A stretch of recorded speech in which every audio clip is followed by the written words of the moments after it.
सुई लगाता है तो वहां पे यूज करता है प्रेशर। तो कहीं ना कहीं प्रेशर की जो क्लोज एरिया है, मतलब एक फिक्स क्लोज एरिया में काम करता है, ये पॉइंट है। ओपन में नहीं हो सकता प्रेशर। और यहाँ पे क्या है, अगर स्ट्रेस लगाना हो तो उसके लिए रबर को कहीं भी खींचेंगे तो उसके अंदर एक्सटर्नल फोर्स लगाएंगे तो इंटरनल फोर्स अपने आप एग्जिस्ट कर जाएगा। तो ये कौन दोनों का डिफरेंस है। प्रेशर कुकर में भी जब हीट बढ़ता है तो प्रेशर इंक्रीज करती है, वॉल्यूम चेंज करता है। ऐसा नहीं कि खुला प्रेशर है तो नहीं होगा, उसके लिए क्लोज एरिया चाहिए, क्योंकि स्ट्रेस में ऐसा कंडीशन नहीं है। इसके फोर्स जो लगते हैं वो इंटरनली कहीं भी एग्जिस्ट करता है, तो ऐसा फर्क है। टॉपिक है इलास्टिसिटी। इलास्टिसिटी में हमें ये देखना है कि अगर इलास्टिसिटी हम पढ़ रहे हैं तो इलास्टिसिटी में जो सबसे इंपॉर्टेंट चीज होती है वो होती है इसकी कंसेप्ट। और उस सिचुएशन में हम देखते हैं कि अगर एक हमारे पास एक टेंशन फोर्स यहाँ लगा हुआ है और इस टेंशन फोर्स में अगर मैंने एक स्प्रिंग लगा दिया, क्या लगा दिया? स्प्रिंग। और स्प्रिंग के ऊपर एक मास हमने लोड कर दिया, लोड लगा दिया मैंने मास का, मास ऑफ दैट बॉडी। अब यहाँ पे ये टेंशन फोर्स से लॉक है, स्प्रिंग लगा हुआ है। स्प्रिंग को हम लोग के से रिप्रेजेंट करते हैं किसी किसी सिचुएशन में, तो यहाँ पे फॉर्मूला लगता है, मैंने पढ़ाया था F=-kx स्प्रिंग फोर्स के लिए। लेकिन यहाँ पे ऐसा नहीं है कि when any external force is applied, जब हम इस बॉडी के ऊपर एक एक्सटर्नल फोर्स लगाएंगे तो ये जो मास है वो नीचे की तरफ चेंज इन लेंथ करेगा, थोड़ी सी चेंज ऑफ लेंथ होगी इसकी। फिर थोड़ी देर के बाद इस स्ट्रिंग के वजह से, स्प्रिंग में इंटरनल रिस्टोरिंग फोर्स की वजह से ये body will regain in their original position. So simply अगर मैं इसको यहाँ से खींचूं, when we apply the external force, या मैं थोड़ा पुल करूं तो क्या होगा, एक सर्टेन इलास्टिक लिमिट तक ये पुल होगा, उसके बाद पुल नहीं होगा। That is the limit of elastic limit, उसकी स्ट्रेस की लिमिट होगी। तो जैसे ही हम इसको छोड़ेंगे तो इस मटेरियल में, स्प्रिंग में एक फोर्स इंटरनली काम करेगा, उसका क्या नाम है? Internal restoring force. जो इसको क्या करेगा, फिर ये जो डिफॉर्मिंग फोर्स हुआ उसको फिर रीअगेन इन देयर ओरिजिनल शेप में या कॉन्फ़िगरेशन में ले जाएगा। सो सिंपली यहाँ पे क्या हो रहा है, स्ट्रेस करने के बाद स्ट्रेन हो रही है। जैसे ही मैंने स्ट्रेस लगाया स्ट्रेन हुआ, स्ट्रेस मैंने फोर्स पर यूनिट एरिया लगाया, इसके अंदर change in length, original length में चेंजेस हुई। अब उसके बाद ये फिर ओरिजिनल कॉन्फ़िगरेशन में चला गया, मतलब कि जिस शेप में था उसी किसने ले गया इसको? Internal restoring force. तो ये जब आ रहा है तो इधर एक्सटर्नल फोर्स लग रहा है और ये ऊपर जाएगा किसके वजह से? Internal restoring force. Internal restoring force. अगर इंटरनल रिस्टोरिंग फोर्स जो है, इंटरनल रिस्टोरिंग फोर्स क्या हो जाए? कम हो जाए। ये मैंने खींचा, इंटरनल रिस्टोरिंग फोर्स के पास इतना एबिलिटी नहीं है कि वो उसको वापस ले जाए ओरिजिनल कॉन्फ़िगरेशन में। इसके मतलब ये हुआ कि वो इलास्टिसिटी में रहा, क्या हो गया? इलास्टिसिटी। क्या हो गया? इलास्टिसिटी। सो ये कॉन्सेप्ट को आप ऐसे समझो, when any external force is applied on a body, body will regain in their original configuration. When deforming force is removed, due to the deforming force is removed, that time body will store an internal restoring force. Clear? So एक बार repeat करो मेरे साथ, when any external force is applied,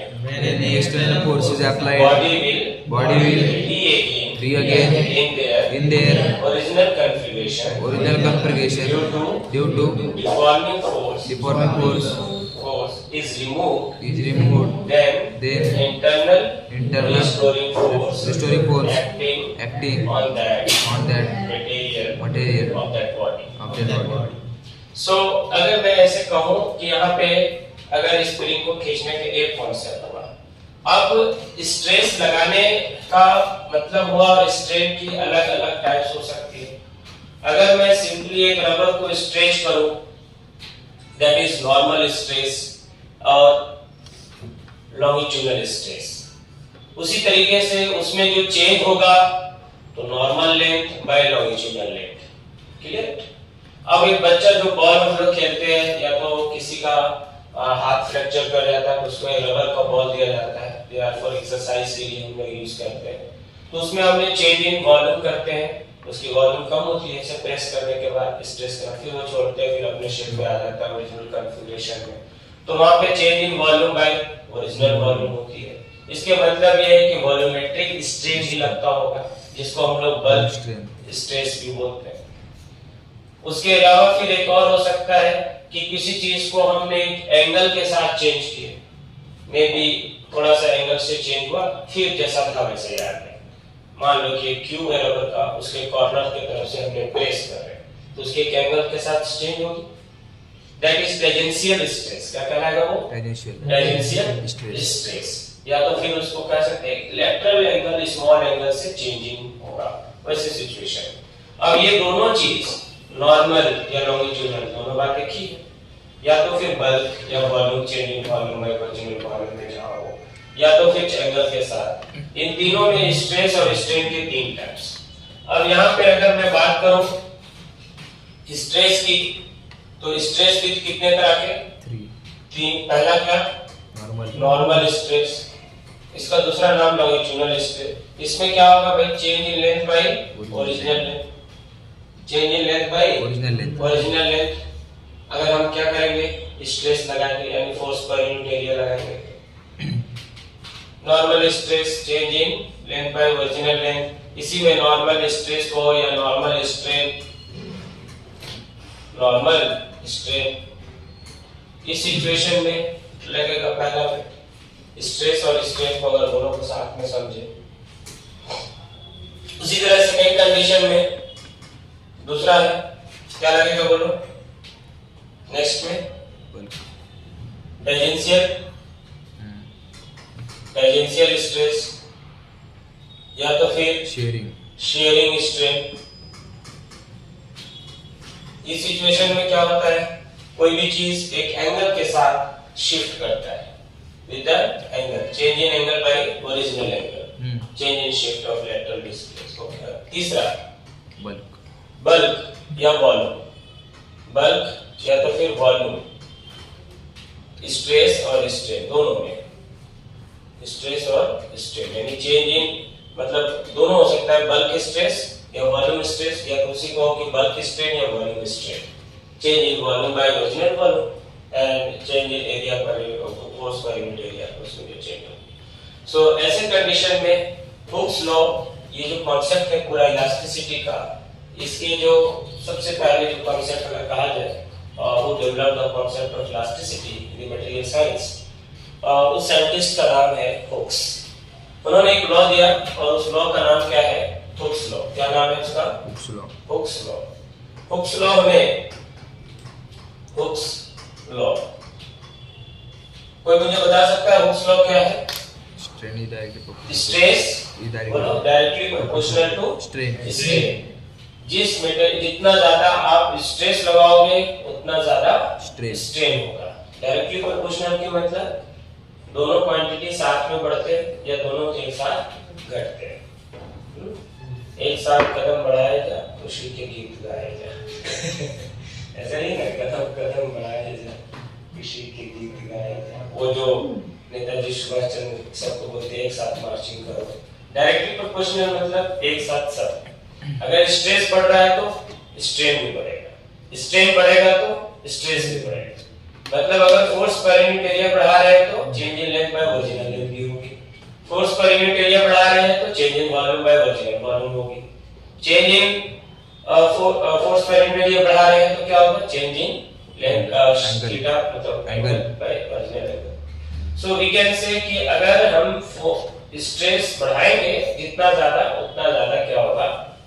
strain होगा।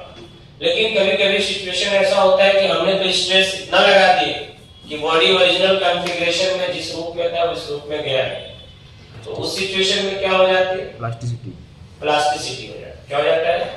Plasticity. अब इसका मतलब ये बिल्कुल भी नहीं है कि कोई मटेरियल अगर बहुत हार्ड है या बहुत ज्यादा ताकत लगा रहे हैं, डिफॉर्मिंग फोर्स लगाना पड़ रहा है स्ट्रेस, इसके मतलब कि वो इलास्टिसिटी कमजोर है उसके अंदर, ऐसा बिल्कुल नहीं। इसका बेस्ट एग्जांपल हमने आपको बताया था रबर और स्टील। हमारे पास दो मटेरियल है, एक रबर है और एक तरफ स्टील है। अब इन रबर और स्टील में अगर पूछा जाए इलास्टिसिटी किसमें ज्यादा है, बोलो स्टील में। क्यों? स्टील में ज्यादा डिफॉर्मिंग फोर्स होती है और वो अपने ओरिजिनल कॉन्फ़िगरेशन को बहुत जल्दी रीगेन करता है, ओरिजिनल कॉन्फ़िगरेशन। तो जो जितना मुश्किल से डिफॉर्मिंग फोर्स लगे और जो जितना fast regain in the original configuration में आएगा, वो मटेरियल उतना अच्छा इलास्टिक मटेरियल कहलाएगा। ये इसकी बेसिक कॉन्सेप्ट है। तो नॉर्मली अगर ऐसा पूछा जाए कि इलास्टिक में बनानी है, अब मान लो रबर का बनाएंगे स्प्रिंग, मान लो एग्जांपल है कि ट्रेन का जो जिसपे लोड होती है उसको हम स्प्रिंग का, उसकी जो स्प्रिंग होती है उसको अगर हम लोग किसका बनाए, रबर का, तो वो लोड ले पाएगा? नो, उसमें सस्पेंशन नहीं कर पाएगा या गाड़ी में। इसीलिए वहां पे क्या लगाते हैं, स्टील का स्प्रिंग। स्टील की खासियत ये है कि वो जल्दी आसानी से लोड को, बहुत ज्यादा लोड को संभाल पाता है और जैसे ही जंप करता है ऊपर रिटर्न जाता है। हम लोग बाइक में भी जो शॉकर में यूज कर सकते हैं, उसमें भी जो स्प्रिंग बनी होती है मोस्टली स्टील का रहते हैं। क्यों? क्योंकि जैसे ही जंप करते हैं तुरंत वापस जाता है, तो सस्पेंशन अच्छा करता है। The reason is that when we apply the external force they will regain in their original configuration very fast and so. ये इसकी क्वालिटी है, इसीलिए हर एक गाड़ी में हम लोग स्टील के स्प्रिंग को यूज करते हैं। तो यहाँ पे है हुक्स लॉ। हुक्स लॉ ये कहता है कि stress is directly proportional to strain. मतलब जितना ज्यादा स्ट्रेस बढ़ाएंगे स्ट्रेन क्या होगा, उतना ज्यादा बढ़ेगा। स्ट्रेस को हम किससे रिप्रेजेंट करते हैं, सिग्मा से। किससे रिप्रेजेंट करते हैं, सिग्मा से, प्रोपोर्शनल टू, और स्ट्रेन को ई से। तो प्रोपोर्शनलिटी हटाएंगे तो क्या आएगा, कांस्टेंट के ई। यहाँ पर जो के है वो क्या है, प्रोपोर्शनलिटी कांस्टेंट। क्या है, के इज व्हाट, प्रोपोर्शनलिटी कांस्टेंट, जो किसी मटेरियल के नेचर को बताता है, प्रोपोर्शनलिटी कांस्टेंट। ये प्रोपोर्शनलिटी कांस्टेंट का नाम क्या है, मॉड्यूलस ऑफ इलास्टिसिटी। क्या बोलते हैं इसको, बोलो, modulus of elasticity, modulus of elasticity. यहाँ तक कॉन्सेप्ट क्लियर हो गया। हमने ये भी तुम्हें बता चुके हैं, पढ़ा चुके हैं कि नॉर्मल स्ट्रेस क्या होती है। जब किसी रबर को नॉर्मली या लॉन्गिट्यूडनली खींचते हैं, उसकी चेंज इन लेंथ होती है, ओरिजिनल लेंथ में आ जाता है। जब हम लगा रहे होते हैं फोर्स, इसमें मतलब उसकी डिफॉर्मिंग फोर्स कहलाता है। फिर उसके अंदर क्या स्टोर हो जाते हैं, इंटरनल रिस्टोरिंग फोर्स। इसका मतलब ये है कि जब हम इसको खींच रहे होंगे तो इसके ऊपर काइनेटिक एनर्जी लगा रहे होंगे। कौन सा एनर्जी लगा रहे होंगे, काइनेटिक एनर्जी। और काइनेटिक एनर्जी का खासियत क्या है, जब हम उसके ऊपर लगा रहे होंगे कौन सा एनर्जी लगा होगा वहां पे, काइनेटिक एनर्जी। कौन सा, काइनेटिक एनर्जी हाफ mv²। और जब ये रिटर्न जा रहा होगा तो वापस इसका मतलब पोटेंशियल एनर्जी लगा होगा। यानी हर वो एनर्जी जो सेल्फ स्टोर एनर्जी है, दैट इज पोटेंशियल एनर्जी। यानी उस मटेरियल की खासियत ये है, इलास्टिक मटेरियल की, कि वो किसी भी चीज को अपने ओरिजिनल कॉन्फ़िगरेशन में ला सकता है। तो इस सिचुएशन में हमें ये सीखने को मिला कि स्ट्रेस और स्ट्रेन के कॉन्सेप्ट क्या है और कितने टाइप्स है, हुक्स लॉ क्या है। हुक्स लॉ से हमें क्या मिला, के क्या है, मॉड्यूलस ऑफ इलास्टिसिटी। अब आगे देखते हैं कि मॉड्यूलस ऑफ इलास्टिसिटी में अगर मैं बात करूं, modulus of elasticity, modulus of elasticity, तो मॉड्यूलस ऑफ इलास्टिसिटी में तीन जो इंपॉर्टेंट कॉन्सेप्ट है वो हमें ध्यान से देखने हैं। मॉड्यूलस ऑफ इलास्टिसिटी कितने तरह के हमने पढ़ाया आपको, तीन तरह के। पहले क्या था, first one is Young's modulus of elasticity. First one is Young's modulus of elasticity. What is represented with y? What is the meaning of Young's modulus of elasticity? Normal stress by normal stress by normal strain. So y equal to, that is normal या longitudinal, normal stress by normal strain. Clear it? Very simple. Second one is what? Second one is bulk modulus of elasticity. Bulk modulus of elasticity. So bulk modulus of elasticity means represent with K. What do you mean? Bulk stress by bulk माने heavy होता है. Bulk stress by what? Bulk strain. या volume strain भी बोल सकते हैं और इसको क्या बोल सकते हैं? Volume strain. Why I am writing here volume strain? Because it is easy to understand changing volume by original volume. Third one is modulus of rigidity. Third one is modulus of rigidity. Modulus of rigidity. Modulus of rigidity. So modulus of rigidity means what? It is represented with M or eta. What do you mean? Eta. Tangential stress by Shearing strain. Tangential stress by shearing strain. Tangential stress by shearing strain. Shearing strain या tangential basically depend on what? Theta. Change in lateral change. Theta के साथ change हो. तो this is the basic concept. यहाँ पे physics में advance physics में थोड़ा सा अगर आप आगे बढ़ेंगे और जे नीट के सिलेबस में भी कभी-कभी आता है relationship between Young's modulus of elasticity, bulk modulus of elasticity and modulus of rigidity. उसके बाद का जो कॉन्सेप्ट है वो है पॉइजन्स रेशियो. क्या होता है Poisson's ratio? Anyone know what is the Poisson's ratio? अगर मैं पूछूं पॉइजन्स रेशियो क्या है, कोई जानते हो पॉइजन्स रेशियो क्या है? पॉइजन्स रेशियो क्या होता है? Poisson's ratio. What is the meaning of Poisson's ratio? What is the meaning of Poisson's ratio? Anyone? lateral strain by longitudinal strain. Lateral strain by longitudinal strain. The ratio of lateral strain by longitudinal strain. The ratio of Yes. lateral strain by longitudinal strain. इसको क्या बोलते हैं? Ratio of lateral strain by longitudinal strain. इस ratio को क्या बोलते हैं हम लोग? Poisons ratio. सो ये कॉन्सेप्ट का भी मतलब इसमें ज्यादातर कॉन्सेप्ट है और थ्योरेटिकल है. इसके मतलब ये है कि क्या स्ट्रेस के लिए कोई मटेरियल के क्वालिटी पे डिपेंड करता है? Yes, because K is what? Modulus of elasticity. ये K जो बताता है मटेरियल की क्वालिटी कि कौन सी मटेरियल कैसा है, किसके अंदर कितना स्ट्रेस होगा, कितना स्ट्रेन होगा. अब मान लो कि रबर के ऊपर कूदोगे तो जंप करोगे, तो रबर के ऊपर जब कूद रहे थे तो कौन सा फोर्स? External force. आपने डिफॉर्मिंग किया, फिर अंदर क्या हो गया? इसका इंटरनल रिस्टोरिंग फोर्स आपको ऊपर फेंक दिया. सो जितना आपने पुश किया उतना पुल हुआ. इसके मतलब न्यूटन के थर्ड लॉ लग रहा होगा एक्शन में रिएक्शन. आपने एक्शन जो लगाया वो बाहर से लगाया और रिएक्शन किधर हुआ? अंदर. अब एक ऐसा रबर हो जहां पर आप कूदे और कूदने के बाद रिटर्न नहीं जा सके, मतलब आपने डिफॉर्मिंग फोर्स लगाया, इंटरनल रिस्टोरिंग फोर्स नहीं हुआ उस रबर में, तो वो रबर है ही. वो क्या है? रबर नहीं है. क्या है? कीचड़ है. कीचड़ में ऐसा होता है कूदेंगे तो नीचे चले जाएंगे.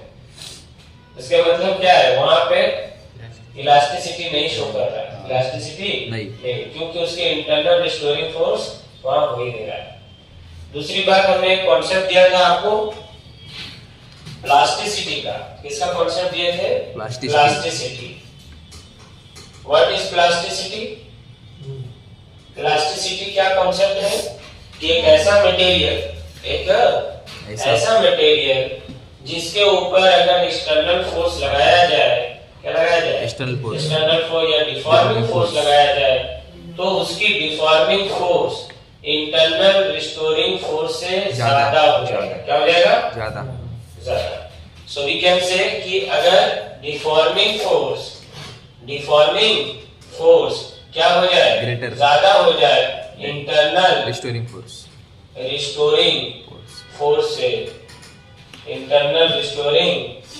से तो इस सिचुएशन में हमें जो कंडीशन मिलता है क्या मिलता है? बोलो, प्लास्टिसिटी का। क्या मिलता है?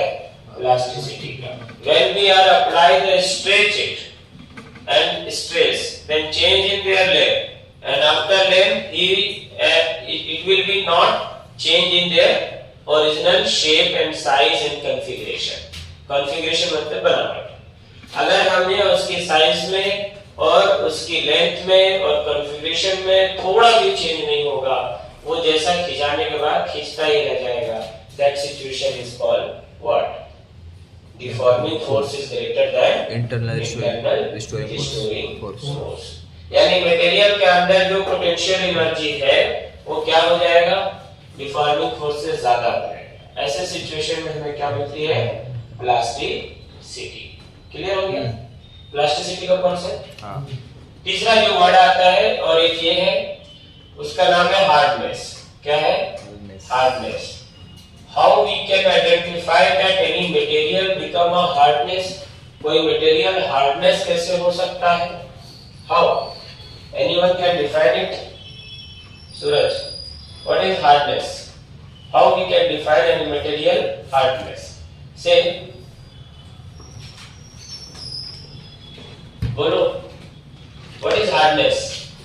How we can say any material is hardness? This is a pen and this company is pen. ये बहुत hard है, it's too much hard.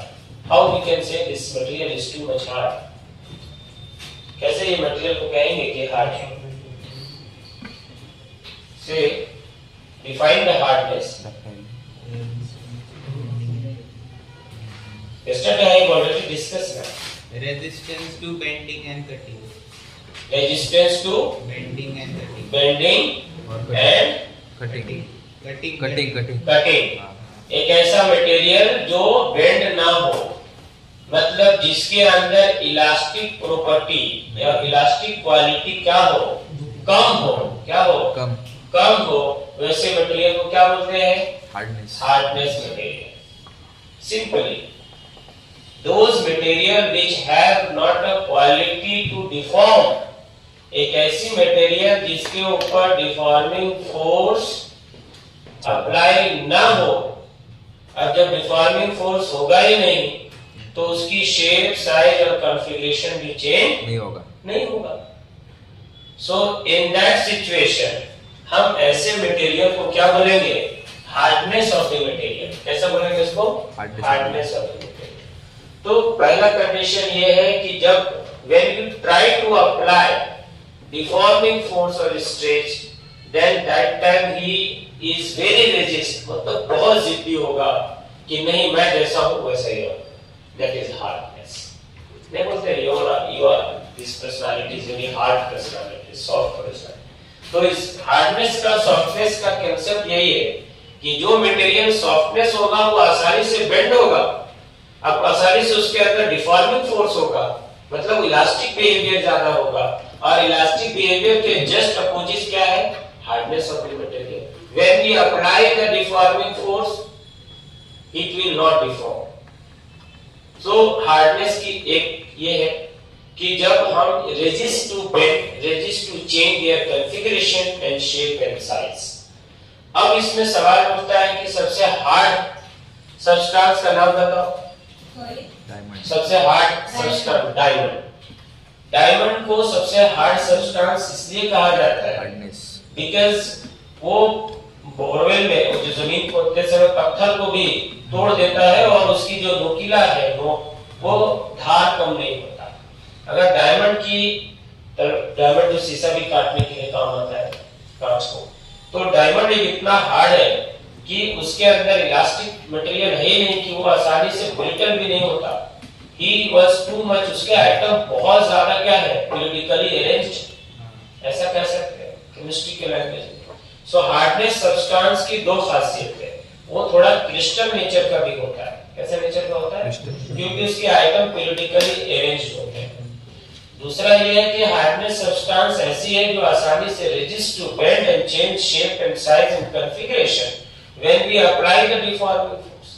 It will not regain in their original configuration. अगर एक बार टूट गया तो फिर दोबारा जुटेगा भी नहीं आसानी से, because it is too much hard. तो हार्डनेस का ये कॉन्सेप्ट है। रेजिस्ट टू क्या होगा यहाँ पे? Resist to change in their configuration and bending। दूसरा क्या है? हार्डनेस के बाद मैंने एक और टर्म आपको सिखाया था बेसिक इंट्रोडक्शन में, जिसका नाम क्या है? डक्टाइल। क्या है? डक्टाइल। Ductile is what? क्या होता है डक्टाइल मटेरियल? डक्टाइल मटेरियल का इलास्टिसिटी चैप्टर में क्या कॉन्सेप्ट है? कौन सा मटेरियल डक्टाइल होगा? Anyone? Name the material of any material or elements which is considered as ductile. Gold, silver, copper, these aluminum।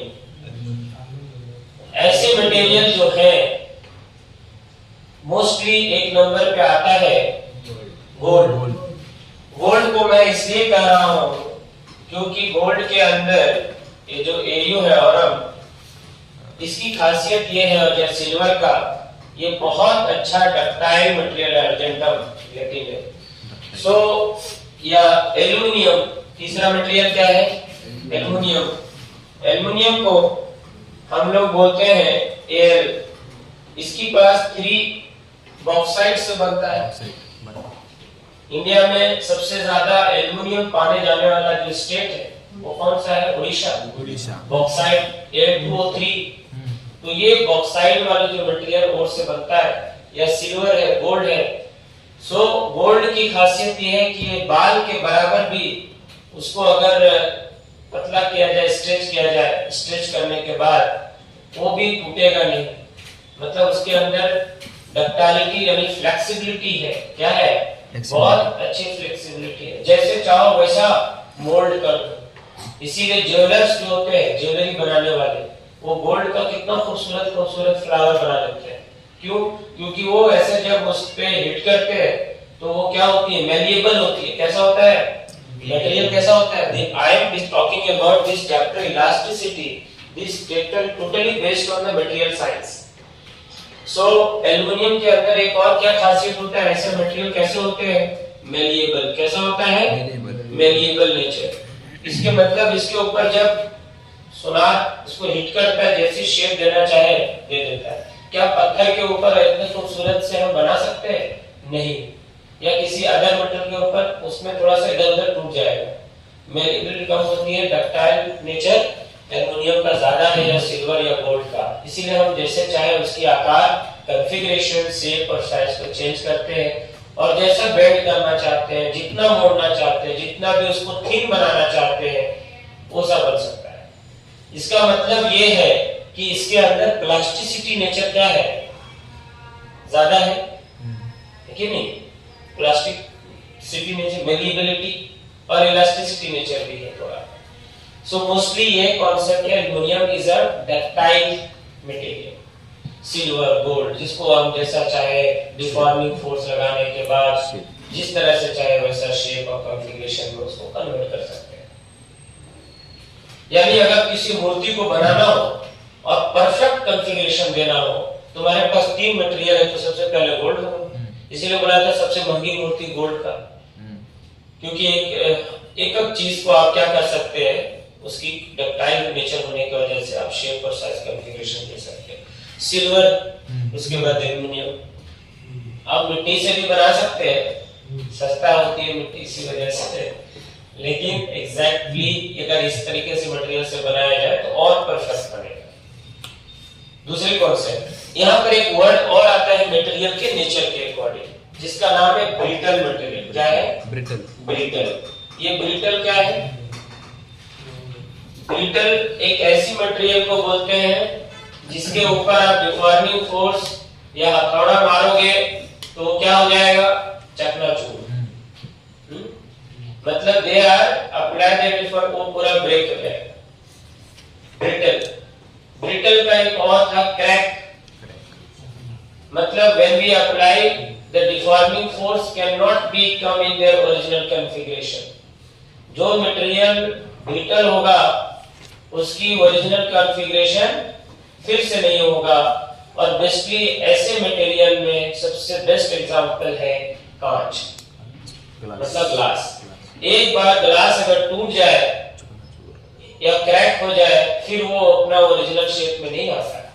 एक पतला सा बारीक लकीर आ जाता है, इसको हम लोग बोलते हैं कि ये क्रैक कर गया, अलग नहीं होता है, चाहे रखो बाहर भी नहीं आता। लेकिन वो क्योंकि ब्रिटल मटेरियल है उसके ऊपर जैसे ही आपने एक्सटर्नल फोर्स लगाया सो उसके अंदर क्या चेंज हो गया, एक क्रैक आ गया। क्रैक आ गया मतलब this material are basically what, brittle, because they when we apply the deforming force that time they are not come in their original configuration। even अपना shape और size भी change in length, change in volume, change in configuration नहीं करता, but it is very small। एक पत्थर है वो भी कैसा होता है, brittle। so brittle में नेचर में मोस्टली आती है ग्लास और स्टोन, कुछ तरह के स्टोन भी होते हैं जिसको अगर आप कहीं से भी किसी भी एंगल से फोर्स लगाओगे वो ब्रेक हो जाएगा, आसानी से टूट जाएगा, बहुत हार्डनेस हो। सो ब्रिटल की खासियत ये है, ब्रिटल मतलब जिसको खुरदरा बोलते हैं, हो सकता है अगर उसके ऊपर अपनी कॉन्फ़िगरेशन पे नहीं आए। So these three types of material that I have already discussed. First one is elasticity, hardness, ductile and brittle। how many types? One more repeat, elasticity। what is elastic material?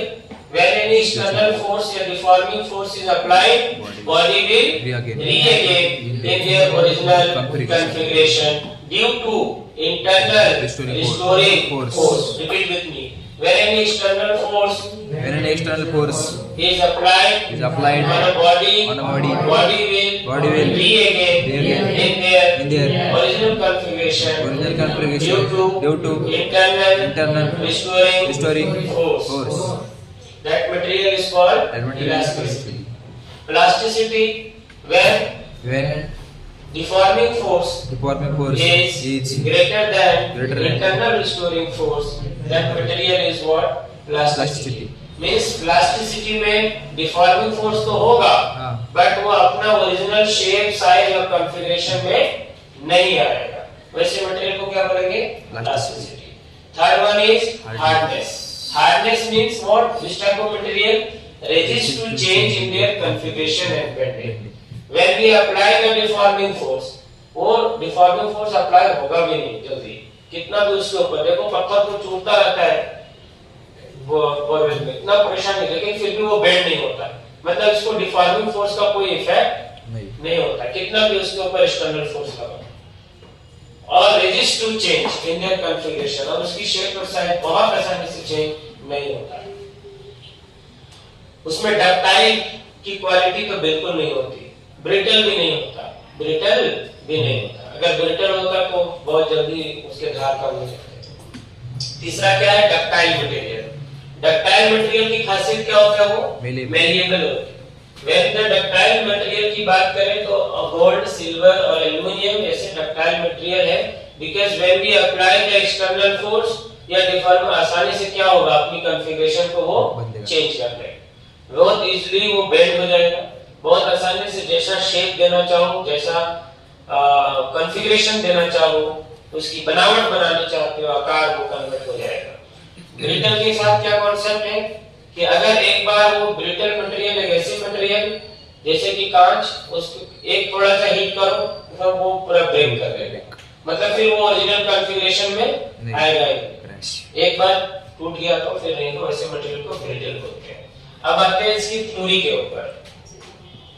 Theory में अगर बात करें concept की, तो हम next concept में आते हैं इलास्टिसिटी के थ्योरेटिकल कॉन्सेप्ट में। तो सबसे पहले हमें तीन कॉन्सेप्ट था, relationship between elasticity, and elasticity में bulk Young modulus of elasticity, bulk modulus of elasticity and modulus of rigidity and Poisson's ratio. ये टोटल कितने हैं? 4। पहला क्या है? Young's modulus of elasticity which is represented by y. Second one is bulk modulus of elasticity. Third one is modulus of rigidity. And fourth one is Poisson's ratio, which is represented by sigma. So ये चारों के बीच एक relation form करेंगे हम लोग आगे और discuss करेंगे। आगे में देखो, अब यहाँ पे कुछ न्यूमेरिकल्स पार्ट है, उसको हम लोग पढ़ते हैं। निकालो। कॉन्सेप्ट क्लियर हो गया सभी को? तो आगे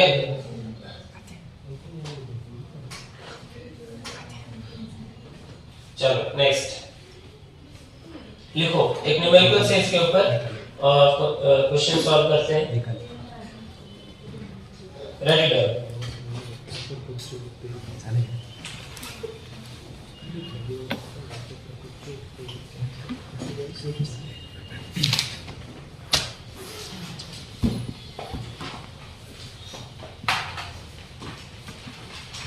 Yesterday I have already given to it a mass m is attached with rod as shown in the figure.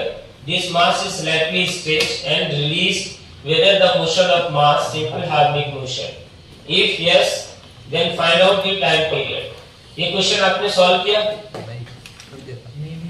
देखो इस क्वेश्चन का सॉल्यूशन मैं समझाता हूँ। यहाँ पे देखो क्वेश्चन में सबसे पहले एक फिगर दिया हुआ है, ध्यान से देखो। बहुत अच्छे से कॉन्सेप्ट को डील करता हूं मैं, समझने की कोशिश करो। यहाँ पे अगर मैं देखूं तो एक टेंशन के साथ हमारे पास ऐसा एक टेंशन है और यहाँ पे ऐसा बनाया हुआ है, स्टील का होगा जो पिस्टन टाइप वर्क कर रहा होगा इंजन में, और इसकी जो लेंथ है वो L2 है और इसकी लेंथ L1 है। इसका एरिया A1 है और इसकी एरिया A2 है और A1 Y1 ये मॉड्यूलस ऑफ इलास्टिक चेंज। दूसरा फिगर ये था, यहाँ पे एक स्प्रिंग था, क्या था? स्प्रिंग, और इस स्प्रिंग में हमने ऐसा 2 स्प्रिंग अटैच किया हुआ है। स्प्रिंग को किससे रिप्रेजेंट करते हैं बोलो? What is the representation of spring? When we apply the force on a spring constant F equal to minus kx बताया था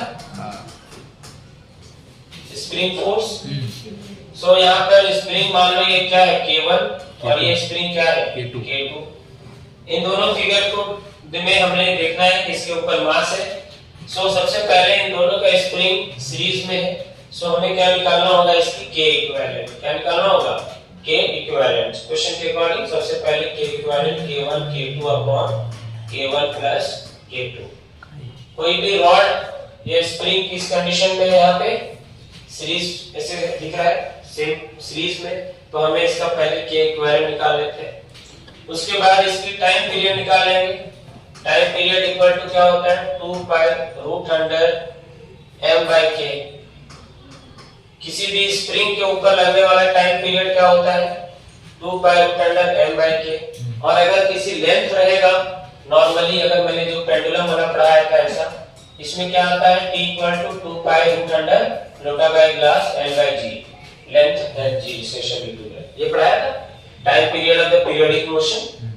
तो अगर किसी स्प्रिंग के पास अगर कोई भी टाइम पीरियड का formula 2 pi root under m by k। So there is the m is the mass of this load and k is the both string force, that is k1 and k2। तो यहाँ पर k equivalent put कर सकते हैं हम लोग। Okay, so we can put it here and finally get e equal to 2 pi root under m k1 plus k2। ये ऊपर चला जाएगा k1 plus k2 upon k1 and k2। Clear है? सो इसको लिख लो। सो हमने इसके टाइम पीरियड निकाल लिया। सो k1 इक्वल टू क्या हो जाएगा? फाइनली k1 मतलब फर्स्ट स्ट्रिंग के ऊपर लगने वाला जो होगा वो क्या हो जाएगा? a1 y1 l1 और K2 बराबर क्या हो जाएगा बोलो, A2 एरिया Y2 इसके ऊपर जो लग रहा है Y2 A2 Y2 upon L2 L2, यही हो गया इसका आंसर।